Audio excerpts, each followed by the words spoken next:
नमस्कार, आवाज महाराष्ट्राचा मध्ये आपलं स्वागत। आज पुन्हा नवी गाज, नवा आवाज, नवी चर्चा आपण करतो आहोत। आज शिवसेना पुन्हा एकदा सत्तेमध्ये येते आहे अशा प्रकारची चर्चा आता होते आहे। महाराष्ट्राच्या राजकीय पटलावरचं नाट्य आता एका निर्णायक वळणावर येऊन उभं आहे। एखाद्या उत्कंठावर्धक चित्रपटाला लाजवेल असे धक्के दिल्यानंतर आता तेच घडतंय जे स्वाभाविक मानलं जात होतं। शिवसेना सत्तेत सहभागी होणार असं आता स्पष्ट झालंय। हेच करायचं होतं तर ते वेळेत का केलं नाही असा प्रश्न उपस्थित झाला आहेच। रीतसर विरोधी पक्षनेतेपद मिळवणारा पक्ष त्यानंतर 2 आठवड्यात सत्तेत सहभागी होतो हे महाराष्ट्राच्या राजकीय इतिहासात पहिल्यांदाच घडलं असेल। खरं म्हणजे भाजप आणि सेना यांनी एकत्र येऊन सरकार बनवायचं असाच अर्थ होता निवडणूक निकालाचा। मात्र शरद पवारांनी एक चेंडू टाकला आणि त्यांच्या खेळीचे बळी ठरले शिवसेना आणि भाजप। सुरुवातीला वाटलं की कोंडी सेनेची फक्त आहे, नंतर मात्र भाजपची ही पुरती फरफट झाली आणि शरद पवार मात्र सरकार टिकवण्याची जबाबदारी आमची नाही असं अलिबागेत सांगून मोकळे झाले। अखेर हे 2 नैसर्गिक मित्र एकत्र आले आहेत। मुख्यमंत्री देवेंद्र फडणवीस आज दिल्लीत आहेत। भाजप आणि शिवसेना यांच्यातलं खातेवाटप कसं असेल वगैरे तपशील निश्चित होतील। 5 कॅबिनेट आणि 7 राज्यमंत्रीपदं सेनेला दिली जातील असा प्रस्ताव आहे। लवकरच हे सारं अधिकृतपणे जाहीर होईल। या बदलत्या समीकरणांचा काय परिणाम होईल राज्यावर? मुळात या दोघांनी एकत्र यावं हे स्पष्ट असताना एवढे आढेवेढे का घेतले गेले? आणि हाच आहे आजच्या चर्चेचा विषय। स्वतःला रिलेव्हंट ठरवण्यासाठी आणि आजही माझ्याच हातात सगळ्या चाव्या असतात असा समज निर्माण करण्यासाठी पवारांनी हा डाव टाकला का? पवारांच्या खेळीचे भाजप सेना बळी ठरले का? की सेनेची बार्गेनिंग पॉवर कमी करण्यासाठी भाजपचाच हा डाव होता? खरोखरच आता अनिच्छा आणि तरीही अपरिहार्यता यातून हे 2 पक्ष एकत्र येत असतील तर या सरकारचं भविष्य काय? आता हे सरकार अल्पमतातलं असणार नाही हे खरं, पण या 2 पक्षांचे ताणलेले संबंध लक्षात घेता हे सरकार कार्यक्षमतेनं काम करू शकेल का? बिनशर्त पाठिंबा देऊ केलेल्या राष्ट्रवादीचा आगामी राजकारणातला रिलेव्हन्स काय असेल? आपण करणार आहोत ही चर्चा। जुने मित्र पुन्हा एकत्र, काय असेल उद्याचं चित्र? आणि माझ्यासोबत आहेत नामवंत पाहुणे। सकाळ न्यूज नेटवर्कचे संपादक संजीव साबळे आहेत माझ्यासोबत स्टुडिओमधून। नमस्कार। ज्येष्ठ राजकीय विश्लेषक भाऊ तोरसेकर आहेत पुण्याहून। काँग्रेसचे प्रवक्ते हरीश रोगे माझ्यासोबत आहेत स्टुडिओमधून। नागपुरातून अतुल लोंढे आहेत, ते राष्ट्रवादीचे प्रवक्ते आहेत आणि आपण विरोधात आहोत की सरकारसोबत या प्रश्नाचं उत्तर आता तरी अतुल लोंढेंना नक्कीच मिळालेलं असेल। भाजप आणि सेनेच्या प्रवक्त्यांनी मौन पसंत केल्याचं दिसतंय। असं तर आपण सुरू करतोय ही चर्चा। जुने मित्र एकत्र, काय असेल उद्याचं चित्र? संजीव साबळे आपल्यासोबत आहेत। संजीव साबळे सकाळ न्यूज नेटवर्कचे संपादक आहेत। संजीव साबळे, गेली इतकी वर्ष तुम्ही हे सगळं राजकारण पाहत आहात, बघत आहात। मला सांगा, मुळामध्ये सुबह का फूला भूला शाम को अगर लौट आया तो उसे भूला नहीं कहते असं आपण म्हणत असतो। आत्ता जे भाजप आणि शिवसेना यांच्यामध्ये सुरू आहे, आता शिवसेना सत्तेमध्ये येणार असं एकूण चित्र आहे। तुम्ही कसं बघता या सगळ्या घटनाक्रमाकडे, काय सांगाल? आता सुबह का भूला शाम को घर वापस आए तो उसे भूला नहीं कहते हे हिंदीत म्हणतात, पण आता यातला भूला कोण होता हा प्रश्न खरा आहे। भाजपला भूला म्हणायचं का शिवसेनेला म्हणायचं? आणि आपण वारंवार म्हणतो की हे नैसर्गिक मित्र आहेत, नैसर्गिक मित्र आहेत। नैसर्गिक मित्र असते तर इतका वेळ गेलाच नसता। हे सगळं आहे हे सत्तेसाठी चाललेलं होतं हे उघड आहे। आणि सत्तेसाठी आम्हाला इतक्या जागा द्या, आम्हाला इतकी मंत्रिपदं द्या, आम्हाला ही खाती द्या, याच्यावरनं चाललं होतं। आपण दरवेळेला या संपूर्ण प्रकरणात शरद पवारांवर टीका करतो की त्यांनी अशी गुगली टाकली आणि त्याच्यामुळे भाजपची आणि शिवसेनेची कोंडी झाली। काही प्रमाणात हे खरं आहे, परंतु भाजपनेला तेव्हाही सांगता आलं असतं की आम्हाला नको राष्ट्रवादीची मदत, आम्ही शिवसेनेची आम्ही मदत घेऊ, शिवसेनेच्या बरोबर जाऊ, नैसर्गिक मित्र जर खरोखर असते तर। दुसऱ्या बाजूनी शिवसेनेने सांगायला पाहिजे होतं भाजपने त्यांची मदत घेऊ नये, आम्ही आहोत ना तुमच्याबरोबर, आहोत ना, नैसर्गिक मित्र आहेत। तर हे नैसर्गिक मित्र जे आपण म्हणतोय तर हे नैसर्गिक मित्र तसे राहिलेले नाही आहेत। 25 वर्ष सत्तेसाठी हे 2 पक्ष एकत्र आले होते, ही वस्तुस्थिती। आपण त्यांना नैसर्गिक मित्र असं म्हणायचं आता सोडून द्यायला हवं असं माहीत। आता राहिला मुद्दा की त्यांच्यात सत्ता सहभागाविषयी बोलणी झालेली आहेत आणि 7 राज्यमंत्रीपदं आणि 5 कॅबिनेट मिळणार आहेत। आणि मुख्यमंत्री देवेंद्र फडणवीस यांनी तसा एक काही प्रस्ताव उद्धव ठाकरेंकडे पाठवला आहे आणि उद्धव ठाकरे आज संध्याकाळी किंवा उद्या सकाळी त्याचं ते ऑफिशियल अनाऊन्समेंट करतील असं सांगितलं जातं आहे. मुख्यमंत्र्यांनी दिल्लीत जाऊन अमित शहांची भेट घेतली, धर्मेंद्र प्रधानांची भेट घेतली आणि त्यांनी सांगितलं की सकारात्मक चर्चा आमची सुरू आहे. आता सकारात्मक चर्चा तर 1 महिना होऊन गेला सरकारला आणि त्या दिवसापासून सकारात्मक चर्चा होती. आता गरज होती की बाबा हे नक्की झालेलं आहे आणि हे आहेत, ही खाती देणार आहेत. हे खात्यांबद्दलही अजून एकमत झालं आहे असं वाटत नाही आहे. कारण काही खात्यांबद्दल शिवसेनेचा आग्रह होता की त्यांना गृहमंत्रीपद हवं होतं, त्यांना उपमुख्यमंत्रीपद हवं होतं, त्यांना सार्वजनिक बांधकाम खातं हवं होतं. ती खातं देण्यास जी काही माहिती आत्तापर्यंत बाहेर येते ती खाती देण्याला भारतीय जनता पक्षाने नकार दिलेला आहे. आणि त्याऐवजी त्यांनी पाणी पुरवठा, आरोग्य, शिक्षण आदी खाती द्यायचं ठरवलं. कोणतीही खाती आहेत हे जर नैसर्गिक मित्र असते तर कोणतीही खाती द्या, आम्ही तुमच्याबरोबर राहू, आपण इकडे बिगर काँग्रेसी बिगर राष्ट्रवादी सरकार देऊ असं दोघांनी म्हणायला पाहिजे होतं. ते दोघं म्हणायला तयार नाही आहेत. पण जे काही निवडणुकांचे निकाल लागल्यापासून जो काही गोंधळ चाललेला होता त्याच्यावर 1-2 दिवसात पडदा पडेल असं आत्ता दिसायला लागलंय. एका आणि निर्णायक वळणावर आता आपण- शिवसेनेचं मी फक्त एकच सांगतो की शिवसेनेने कदाचित असं ठरवलं असेल की भाजपने असं ठरवलं असेल की आज बॅरिस्टर AR अंतुले माजी मुख्यमंत्री त्यांचं निधन झालं तर दुखवटा, सरकारी दुखवटा आहे.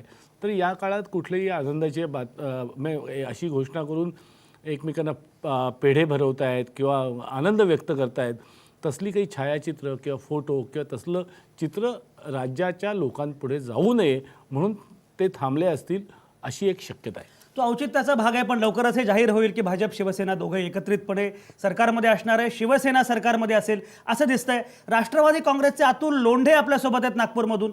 अतुल लोंढे मुळामध्ये भाजपला क्रमांक 1चं आणि शिवसेनेला क्रमांक 2चं असं स्थान या विधानसभा निवडणुकीमध्ये मिळालंच होतं. भाजप आणि शिवसेना यांनी एकत्र येऊन सरकार बनवणं हे त्या अर्थानं दोन्ही गोष्टींनी स्वाभाविक होतं. कारण ते 1 नंबर आणि 2 नंबरचे पक्ष होते. शिवाय दोघंही नैसर्गिक मित्र आहेत असं आपण म्हणतो आणि शिवाय ते त्यांची युती होतीच यापूर्वीसुद्धा. तुम्ही अचानकपणे 19 तारखेला निकाल लागण्यापूर्वी एक बॉम्बगोळा टाकला. तुम्ही सांगितलं की आम्ही बिनशर्त पाठिंबा देऊ आणि तुम्ही अशी घोषणा केल्यानंतर सगळं चित्र बदलून गेलं महाराष्ट्राचं. मुळामध्ये अशा प्रकारे जाहीर करणं काही कारण नसताना तुम्हाला कोणी न विचारता याची गरज होती का खरंच? संजयजी, त्यांना कोणी अडवलं होतं आघाडी करून, त्यांना युती करून त्यांचं सरकार स्थापन करण्यासाठी? महत्वाचा प्रश्न असा आहे की युती आणि आघाडी दोन्ही जेव्हा तुटल्या त्यानंतरची जी परिस्थिती निर्माण झाली, आमची आघाडी तुटल्यानंतर सुद्धा आम्ही सभ्यतेने एक दुसऱ्याशी वागलो. कुठेही आमचं असं स्टेटमेंट नाही आहे. तुटली आमची पण आघाडी होती, इतके वर्षाची, 15 वर्षाची तुटली. पण युती तुटल्यानंतर ज्या पद्धतीनं एक दुसऱ्यांवर त्यांची चिखलफेक झाली होती, म्हणजे बाप काढण्यापर्यंत मजल गेली होती, त्यानंतर या महाराष्ट्रामध्ये दुपारी 1-1:30 वाजेपर्यंत जी परिस्थिती निर्माण झाली होती, जवळजवळ संपूर्ण चित्र स्पष्ट झालं होतं. ते चित्र स्पष्ट झालं असल्यानंतर आजची जी एकूण आर्थिक परिस्थिती म्हणजे जागतिक आर्थिक परिस्थिती बघा किंवा भारताची बघा, आजही आपण म्हणतो पण आपण आज बघितलं तर बजेटच्या 89% डेफिसिट गेलेला आहे. असं हा मुद्दा वेगळा. पण ही आता जर आपल्याला सांभाळायचं असेल तर एक स्थिर सरकार असावं. म्हणून आम्हाला सरकारमध्ये यायचं नाही, आम्हाला कुठलं मंत्रीपद नको, आमचा काही संबंध नाही आहे, आम्ही फक्त सरकार पडू देणार नाही. त्यामुळे हा एक बिनशर्त पाठिंबा राहील. आम्ही त्यांच्याशी चर्चा पण केली नाही. हा याच्यामध्ये फक्त एवढंच होतं की बा महाराष्ट्राच्या हितासाठी. पण असं करत असताना आम्ही मात्र एक मुद्दा समोर ठेवला की आम्ही महाराष्ट्राच्या विकासाच्या, महाराष्ट्राच्या फायद्याचे जे प्रश्न आहे, महाराष्ट्राला पुढे घेऊन जाणारे जे प्रश्न आहेत त्याच्या पाठीशी उभं राहू. मात्र आमचं धर्मनिरपेक्षता जे तत्व आहे त्या तत्वाशी आम्ही कुठलाही कॉम्प्रोमाइज करणार नाही. त्या संदर्भात जर काही निर्णय घेतला तर मग आम्ही आमच्या वाटेला मोकळे आहोत असं आम्ही स्पष्ट म्हटलं होतं.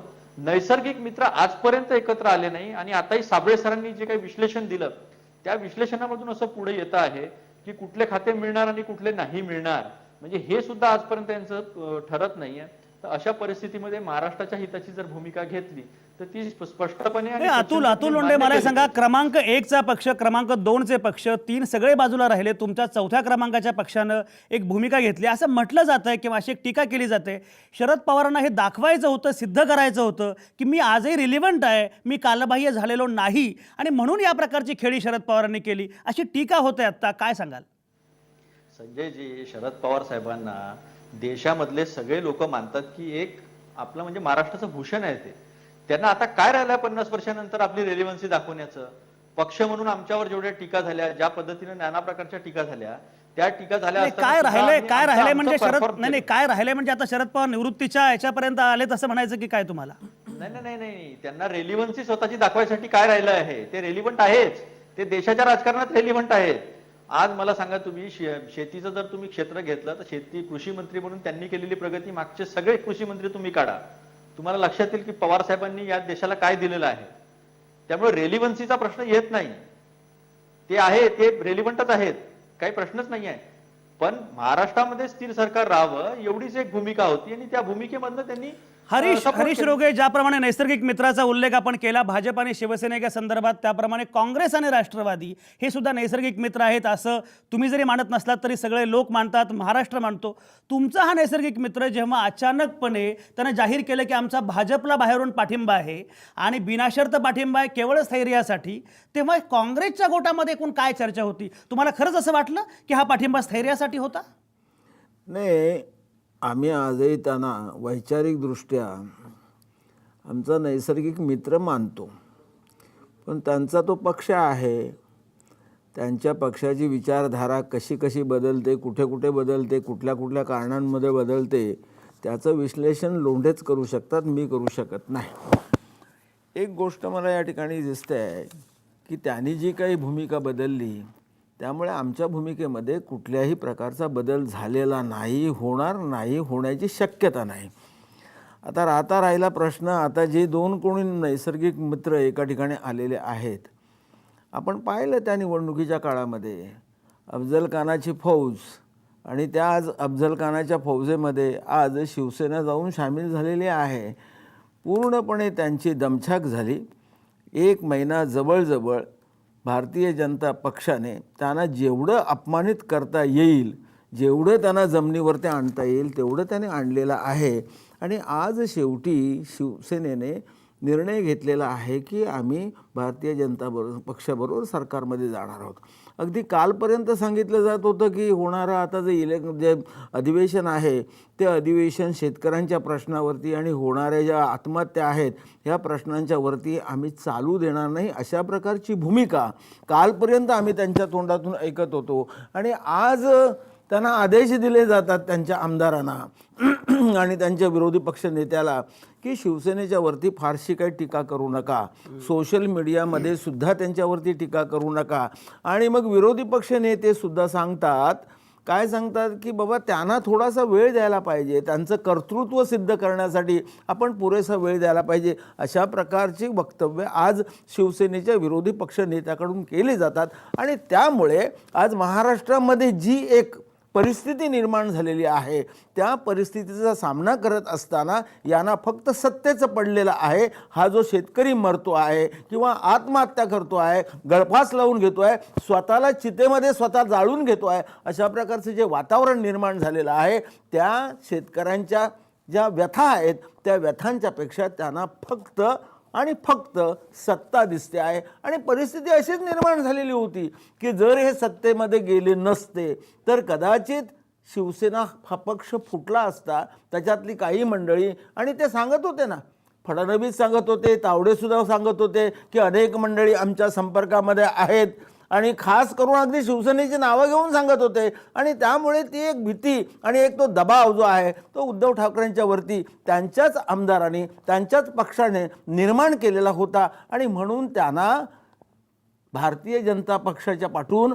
फरफटत जाण्याशिवाय दुसरा कुठलाही पर्याय शिल्लक राहिला नव्हता असं मला वाटतं. आणि आमचा जो पक्ष आहे आणि आमचा जो मित्रपक्ष आहे, आजही मी सुरुवातीलाच म्हटलं की वैचारिकदृष्ट्या आम्ही नैसर्गिक मित्र आहोत, पण त्याने कुठल्या प्रकारचं राजकारण करायचं हे शेवटी त्यांनी ठरवायचं आहे.